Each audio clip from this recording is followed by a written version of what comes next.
दोस्तों, जय हिंद, जय भारत, वंदे मातरम। ब्रह्ममणि त्रिपाठी का नमस्कार स्वीकार कीजिए। कुछ खास दोस्तों ने एक फरमाइश की थी कि सर आप इस हीरो पर भी जरा वीडियो बनाएं। तो उनके 10 जो हमारे 10-12 वो दोस्त हैं उन पर मैं ध्यान रखते हुए इस पर मैं आज वीडियो बनाने जा रहा हूं। आप लोगों से एक विनम्र निवेदन है कि भाई कम से कम एक गुरुजी का सम्मान करते हुए वीडियो को आप सब्सक्राइब कर ही सकते हैं, कोई आपका पैसा नहीं लगता है, और एक लाइक कर सकते हैं।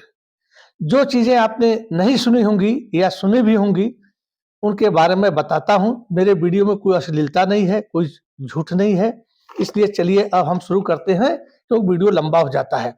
आज हम ऐसे हीरो के बारे में बात करने जा रहे हैं जिन्होंने भारत में सर्वश्रेष्ठ अभिनेता का अवार्ड तो लिया ही लिया, विदेशों में भी यह जो सर्वश्रेष्ठ अभिनेता हैं उनकी श्रेणी में एक खड़े हैं। तो आज हम उन्हीं के बारे में बात करेंगे। भारत में इनको कहा जाता है ट्रेजेडी किंग। इन्होंने 8 फिल्मों में खुद फिल्म फेयर पुरस्कार लिया। एक फिल्म है 54 में रिलीज हुई थी, दाग, फिर आजाद, फिर देवदास, साल मेरे दिल कहीं और चल, गम की बताने की जरूरत नहीं है। फिर नया दौर, उसके बाद कोहिनूर, राम और श्याम, लीडर, शक्ति। ये 8 फिल्में ऐसी हैं जिनमें इन्होंने फिल्म फेयर पुरस्कार प्राप्त किया है। उसके बाद इनको जो है भूषण, पद्म भूषण, एनटी रामाराव पुरस्कार, किशोर कुमार पुरस्कार भी मिला है। तो जरा अब हम जान लेते हैं कि 1991 में इनको पद्म भूषण मिला था और 2015 में पद्म विभूषण मिला था। उसके बाद जो है 1994 में फिल्मी दुनिया का सबसे प्रसिद्ध पुरस्कार जो है दादा साहेब फाल्के पुरस्कार मिला था। फिर इनको एनटी रामाराव जो बहुत बड़े फिल्म एक्टर थे, वो भी एक पुरस्कार था 1997 में मिला। और उनको विदेश काहे छल के नैनों की गगरी, काहे बरसे जल, मतलब पाकिस्तान ने भी जो है 1998 में इम्तियाज पुरस्कार से, उनका जो सबसे सर्वोच्च पुरस्कार है इम्तियाज, पाकिस्तान का सर्वोच्च है नागरिक सम्मान है इम्तियाज, उससे भी जो इनको नवाजा गया है 98 में। इनमें कहानियां मैं बताऊंगा कि यह पाकिस्तान पुरस्कार को क्यों लिए। बाल ठाकरे जो शिवसेना के हैं उन्होंने मना किया था, लेकिन अटल बिहारी वाजपेयी प्रधानमंत्री से मिले तो उन्होंने कहा कि नहीं आप जाइए, लीजिए। थोड़ा वीडियो लंबा हो जाता है, घबराइएगा नहीं, और इसको मैं 3 पार्ट में बनाऊंगा जिससे कि आप लोग थोड़ा थोड़ा करके देख सकें। की छोटी कहानी पे रोए। तो इनका जन्म जो है 11 दिसंबर 1922 में इनका जन्म हुआ था पेशेवर में, जिसको फूलों का शहर कहा जाता है। इनके पिता का नाम मोहम्मद सरवर खान और माता का नाम बेगम आयशा था। यह अपने भाई से 2 बड़ी बहनें और 2 बड़े भाई थे। ये 5वें नंबर में पैदा हुए थे। ये जब पैदा हुए थे कहां पर, खमानी बाजार, पेशावर शहर में खमानी बाजार है और उसमें सोनार गली है, उसके अंदर ये पैदा हुए थे। जब ये पैदा हुए थे तो उसी समय खुमानी शहर में पेशावर गली में आग लग गई और तूफान आया, और उसी में पैदा हुए थे। तो उनकी दादी ने कहा था कि मेरा पोता जो है तूफान और आग के बीच पैदा हुआ है, इसलिए एक दिन या कुछ न कुछ जरूर नाम कमाएगा। तो उसके बाद एक दिन जब ये 5 साल के थे तो बच्चों में खेल रहे थे, तो बच्चों में खेलते हुए एक फकीर आया।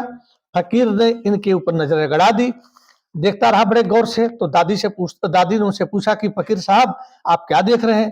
कहता माई ये जो तेरा लाल है ना, ये साधारण बालक नहीं है, ये आगे चल करके बहुत कारनामे करेगा, इसकी प्रसिद्धि दूर दूर तक जाएगी, इसको लोगों की नजरों से बचा के रखना, क्योंकि ये बहुत काम का लड़का है, ये छोटा मोटा काम का नहीं है। बहुत पापी हूँ, मुझे हाथ मत लगा। हाथ नहीं लगाई हूँ बाबूजी, खाली तू ही गोली तुमरे। दादी ने बात सुना दोस्तों।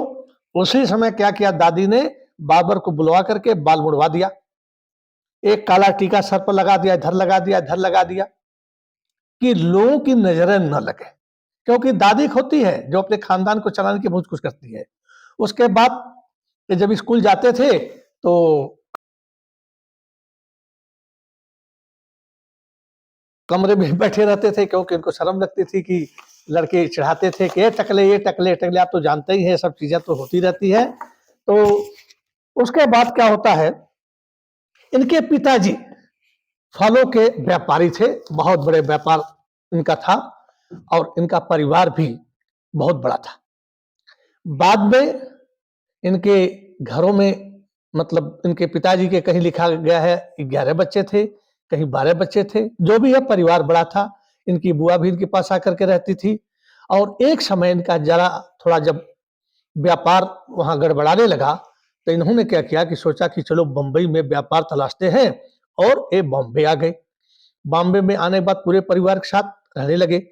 उसके बाद इनके बड़े भाई जो थे, उनका मैं फोटो दिखा रहा हूँ, तबीयत खराब हो गई।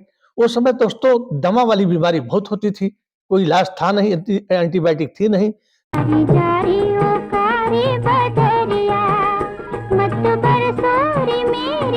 तो किसी ने कहा कि पहाड़ी एरिया में इनको शिफ्ट कर दिया जाए तो इनका स्वास्थ्य सुधार हो जाएगा। ये इन्होंने क्या किया कि 180 किलोमीटर दूर देवलाली है, पहाड़ी क्षेत्र है, वहां पर ले गए, परिवार को सारा रख दिए, और हफ्ते में एक दिन एक घर जाते थे। अब ये क्या हुआ, देवलाली में ये पढ़ने लगे। जब दिलीप कुमार का भी, सॉरी नाम मैंने अभी आपका ले लिया है, तो जब ये बालक अपने गांव जाता था, अपने शहर पेशावर जाता था, तो ऊंचे टीले पर होकर के ये इंग्लिश में कविता सुनाता था। उनके पिताजी बड़े खुश होते थे कि मेरा बालक इंग्लिश में कविता पढ़ता है। फिर जब इनके भाई की तबीयत ठीक हो गई तो ये फिर बॉम्बे आ गए, और बॉम्बे में फिर रहने लगे। पर अभी तक मैंने इस बालक का नाम नहीं बताया। ये जो है एक स्कूल में पढ़ने लगे, और फिर एक ग्रेजुएशन की पढ़ाई जो है खालसा स्कूल में करने लगे। इनकी इंग्लिश बहुत अच्छी थी, ये हिंदी, उर्दू, बंगला, मद्रासी, तेलुगु, कई भाषाएं जानते थे, फारसी भी जानते थे। तो ये जो है, इनका नाम था यूसुफ खान।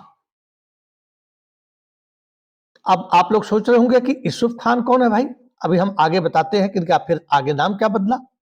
तो जब यूसुफ खान ने पढ़ाई कर रहे थे, किसी बात पर उनके पिताजी से थोड़ी सी टकरार हो गई, और पिता ने कहा कि तुम घर छोड़ दो, यहां से जाओ। ये भी जो है बड़े सोचे कि मैं कुछ भी कर सकता हूं, मैं अपने पैरों पर खड़ा हो सकता हूं। तो देवानंद जी के ऊपर बनाया, तो 30 रुपए लेकर घर से चले थे, ये 40 रुपए लेकर घर से चल दिए। अब इन्होंने क्या किया कि मैं जाऊं तो कहां जाऊं, बॉम्बे में रहूंगा नहीं, बहुत लोग जानते हैं, बड़े सभ्य परिवार के थे, पैसे वाले थे। तो इन्होंने क्या किया कि बॉम्बे से पूना की जो ट्रेन जा रही थी, उसमें 3rd क्लास में बैठ गए, 1st क्लास में इसलिए नहीं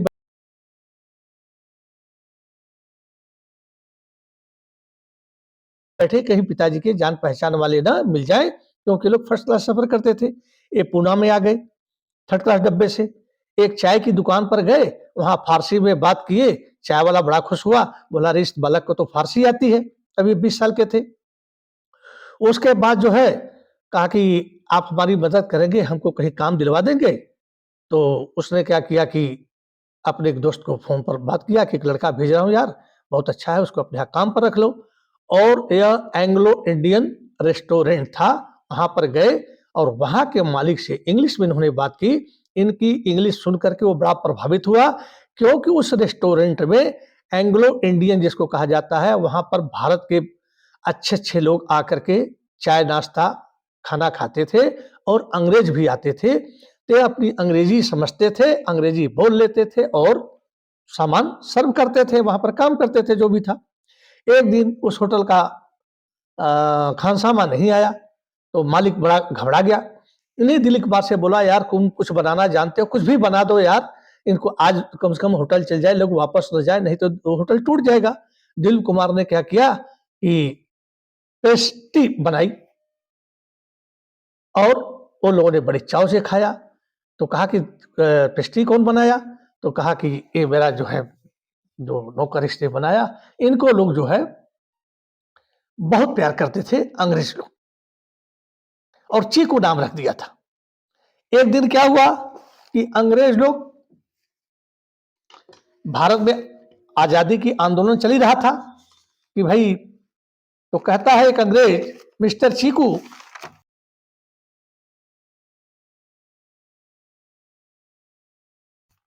इंडिया के लोग, मिस्टर चीकू, इंडिया के लोग ब्रिटिश एम्पायर से आजादी के लिए क्यों लड़ना चाहते हैं? मतलब अंग्रेजी में है, why are the people fighting for independent from British empire? कि भारतीय लोग जो विदेशी राज्य है उससे स्वतंत्र होना क्यों चाहते हैं? इन्होंने कोई जवाब नहीं दिया। दूसरे दिन इन्होंने कहा कि जो हमारे कानून होने चाहिए वह आपने नहीं बनाया है और हमारा शोषण करते हैं, इसलिए ब्रिटिश राज से स्वतंत्रता चाहिए। इन्होंने इंग्लिश में भाषण दिया, बहुत बढ़िया, तालियां तालियां बजी दोस्तों। उसके बाद अगले दिन पुलिस आई, इनको अरेस्ट कर ली, ले जाकर के जेल में डाल दिया। दिलीप कुमार कहते हैं कि मेरे किस्मत में 4 चांद लग गया, मैं उस जेल में बंद था जिस जेल में सरदार वल्लभ भाई पटेल भी बंद थे। और अगले दिन इतने अंग्रेजों में जो खाना खाने आते प्रसिद्ध है ही, एक अंग्रेज आया, इनका जमानत करा कर इनको छुड़ा कर लेकर के चला गया। अब इन्होंने होटल मालिक से कहा था कि मैं पेस्ट्री का जो है, क्या खाली टाइम में मैं अपना खोमचा लगा सकता हूँ इस होटल के बाहर? वो कहा लगा लो। अब लगाए और इतना मेहनत से लोग आए खाए दोस्तों, इन्होंने थोड़े ही समय में 5,000 रुपये इकट्ठा कर लिए और इनको घर की याद आई। एक बार ऐसा हुआ कि रेस्टोरेंट बंद हो गया, सेकंड वर्ल्ड वार भी चालू हो गया, तो रेस्टोरेंट बंद हो गया। तो ये जो है, इनके बड़े भाई ने कहा कि यार घर आ जाओ, कहानी लंबी हो जाएगी। तो ये गए, अपने माँ से मिले, पिताजी से जब शाम को ऐसे मिले जैसे लगा कि कोई बात ही नहीं हुई, फिर जो अपने पिताजी के फल के व्यापार में लग गए। एक दिन मतलब सोचे कि अब व्यापार पापा का घट रहा है, सेकेंड वर्ल्ड वार चल रहा है, अब उसमें जो है फल नहीं आते थे, उसमें जो है बंदूकें आती थी, गोला बारूद आता था, सैनिकें आती थी, इसलिए सामान आना भाई पेशावर वर्ग से कम हो गया। घर का खर्चा कैसे चले? तो यह जो है उस काम के लिए सोचे तो ऐसे करें। तो गए बॉम्बे में इंडिया गेट पर, वहां पर एक डॉक्टर घसानी थे, उनसे मिले, हाय हेलो हुआ, उसके बाद बातचीत होने हुआ। कहा कि भाई कुछ हमें बिजनेस बताइए, कुछ काम दिला सकते तो ऐसी ऐसी बात है। तो वो बोले कि मैं जो है एक फिल्म मेकर देविका रानी है, उनका जो है एक टॉकीज है, मतलब एक फिल्म इंडस्ट्री है, मैं उनसे मिलने जा रहा हूं और तुम भी जो है चलो। उसका नाम था बॉम्बे टॉकीज। तो उसकी जो है ये मालकिन थी देविका रानी, हीरोइन भी थी। डॉक्टर घसानी गए, से बात किए। इस लड़के का दिलीप कुमार का भी परिचय, ये दिलीप कुमार, इनका नाम दिलीप कुमार है, चलिए आप लोग जान लीजिए, क्योंकि कहाँ तक छुपा सकते हैं। तो इनका जो परिचय कराए, ये सुफ लड़का है। और देखिए, तो ये बड़े एक तक उस बालक को देख रही थी, कुछ उसके अंदर से ढूंढ रही थी। वो पूछते हैं देविका रानी, क्या तुम्हें उर्दू आता है? क्योंकि उस जमाने में उर्दू आना बहुत जरूरी है। अच्छा, बीच बीच में वीडियो लंबा हो जाएगा दोस्तों, मैं इनके जो अभी 8 फिल्म बताए मैंने, जिसमें फिल्म फेयर मिला है और एक बेस्ट ऑफ द फिल्म मिला है जिसको राष्ट्रपति पुरस्कार मिला है, गंगा जमुना, उसके मैंने वर्णन नहीं किया। और एक फिल्म और ही फिल्म फेयर अवार्ड ली है, उसका नाम था मुगले आजम। इनके भी मैं बीच बीच में गाने डालूंगा, जिससे कि आपका प्यार किया तो डरना क्या, जब प्यार किया तो मनोरंजन होता रहे, ये इमला बोलने वाली स्कूल वाली आदत न रहे। तो मनोरंजन बहुत जरूरी है, क्यों? मनोरंजन के लिए मैं बना रहा हूं। तो उसके बाद जो है देवका रानी कहा कि उर्दू आता है, क्योंकि उस समय उर्दू का ही बोलबाला था। ये मुगले आजम फिल्में, बहुत सी ऐसी फिल्में जो उर्दू में ही बनती थी, मतलब ज्यादा करके इस्तेमाल किए जाते थे उर्दू के अल्फाज। तो उसके बाद एक है कि हाँ हमें उर्दू आता है। तो उन्होंने देखा बड़े ध्यान से और कहे कि मैं तुम्हें नौकरी दे रही हूं और तुम्हारी तनख्वाह है 1250 रुपए, और तुम्हें फिल्म में काम करना पड़ेगा। तुम्हें एक्टिंग आती है? कहते हमको तो एक्टिंग नहीं आती है। बोले तुम ठीक है, तुम आया करो और रोज जो है फिल्म कैसे बनती उसका देखा करो। दिलीप कुमार ने हाँ कर दिया। अब उन्होंने सोचा कि अब तो घर का रसोई का खर्चा और ये सब सब्जी का खर्चा तो चली जाएगा, क्योंकि बिजनेस डिस्टर्ब हो रहा था सेकंड वर्ल्ड वॉर की वजह से। उन्होंने अपने बड़े भाई को कहा, बड़े भाई ने कहा करे यार 1250 रुपए एक महीने का नहीं होगा, एक साल का होगा, क्योंकि उस जमाने में माने हुए एक्टर जो राज कपूर थे, पृथ्वीराज के लड़के, उनको जो है 170 रुपया जो है ये थिएटर देता था। तो तुम्हें 1250 रुपये कैसे मिल जाएंगे? तो एक घसानी के पास गए, घसानी ने देवका रानी से बात किया। तो देवका रानी कहा कि देखिए घसानी साहब, उस बच्चे के अंदर मुझे टैलेंट दिख रहा है, वो किसी में नहीं है, खूबसूरत तो है ही है, उसके बात करने का लहजा है। तो मैं जो है 1250 रुपए जो है साल का नहीं है, 1250 रुपया महीने का है। फिर उसके बाद जो है इन्होंने बताया कि भाई तुम्हारा जो है साल का नहीं है, ये जो है महीने का है। नैन लड़ गए हैं तो मनवा माँ कथक होई बेकरी प्रेम का। फिर उसके बाद यह जो है जाते थे, देखते थे, और उसके बाद फिल्म की शूटिंग होती थी। उसके बाद क्या होता है कि एक पहली फिल्म बनाई जाती है इनको लेकर के, ज्वार भाटा। तो उसमें क्या था, कट, ओके, स्टार्ट, यही सब चलता है, उसी पर एक्शन हीरो करते हैं। तो उन्होंने कहा कि देखो कि हीरोइन जो डूबने जा रही है, तुम्हें उसे बचाना है, और जैसे स्टार्ट कहा जाएगा तुम दौड़ करके जाओगे और उसको हाथ पकड़े बचा लोगे। दिलीप कुमार कैमरे के सामने खड़े हो गए। तो जैसे कहा कि स्टार्ट, अब दिलीप कुमार जो है फुटबॉल प्लेयर थे उधर, तो बहुत तेज दौड़ते थे, इतना तेज दौड़े कि पहुंच गए। उन्होंने कट कट करके वापस बुला लिया। कहा कि अरे भाई तुम इतना तेज दौड़े हो, कैमरे में तुम्हारा फोटो धुंधला धुंधला आएगा, तुम्हें आराम से दौड़ना था। तो उन्होंने कहा ठीक है। फिर ज्वार भाटा जब बने दोस्तों, तो देवका रानी ने कहा कि तुम्हारा नाम जो यूसुफ है ना, यह यूसुफ नहीं होना चाहिए, बन रही थी तुम्हारा नाम मैंने सोचा है दिलीप कुमार। अब सोच लीजिए कि कोई भी हो, अब मेरा ही नाम है, उसको रहमान अली रख दिया जाए तो मेरे घर वाले, मेरे रिश्तेदार क्या कहेंगे? तो मुस्लिम थे, तो इनका नाम दिलीप कुमार रखा जाए, तो वो तैयार नहीं हुए। तो यहाँ के मशहूर एक अशोक कुमार थे, 1943 में फिल्म बन रही थी, उन्हीं की शूटिंग देखने आते थे। तो अशोक कुमार और एक और थे शशिधर मुखर्जी, से कहे कि मेरा नाम मैडम बदल रही है, क्या ठीक रहेगा? तो शशिधर मुखर्जी ने कहा हाँ ठीक रहेगा, पर इनको विश्वास नहीं हुआ। फिर अशोक कुमार से पूछे क्या फोटो देखिए, तो अशोक कुमार ने कहा कि अरे भाई मेरा जो है अशोक कुमार से नाम से पहले मेरा नाम था मुकुंद लाल कुंजी लाल गंगोली, मुकुंद लाल कुंजी लाल गंगोली मेरा नाम था, लेकिन फिल्म में इतना बड़ा नाम नहीं चलेगा और अट्रैक्शन नहीं है, इसलिए मेरा नाम अशोक कुमार रख दिया गया। इसी तरह से यूसुफ हटाओ, और फिल्म में यदि कुछ करना है, पैसा कमाना है, नाम कमाना है, तो रूप को मन में बसई बातों बुरा का होई है तो दिलीप कुमार बन जाओ। इन्होंने कहा ठीक है, ओके, अब मैं दिलीप कुमार आज से बन जाता हूं। उसके बाद 1944 में मैंने बताया इनकी फिल्म बनी ज्वार भाटा, 1945 में आई प्रतिमा, 1946 में आई मिलन। लेकिन ये सब फिल्में जो है कोई खास नहीं रही, पर एक फिल्म 1947 में जुगनू बनी, और उस पर आपको एक और बता दूं कि जब इनके पिताजी पेशावर में रहते थे तो पंडित विश्वेश्वर नाथ कपूर, जो पृथ्वीराज कपूर के पिता और कपूर के दादा थे, वह दीवान थे, अच्छे अधिकारी थे। तो ये सरवर खान जो दिलीप कुमार के पिता कहते हैं, क्या पंडित जी आपके बेटे और पोते को कुछ काम ही नहीं मिला नौटंकी के अलावा, क्या नौटंकी करते हैं सब। तो जो फिल्म जुगनू बनी उसमें दिलीप कुमार हीरो थे, बड़ी टॉप फिल्म बनी थी, बैनर बड़े बड़े लग गए थे बॉम्बे में, और विश्वेश्वर नाथ ने वह बैनर देखा तो इनके पिताजी के पास गए, बोले भाई आओ तुमको आज एक चीज दिखाता हूं और देखकर तुम्हारा कलेजा फट जाएगा। सरवर खान से कहे विश्वेश्वर नाथ, लेकर आए और जुगनू वाला पोस्टर देखिए, आपको देखिए इसमें दिखा दिए।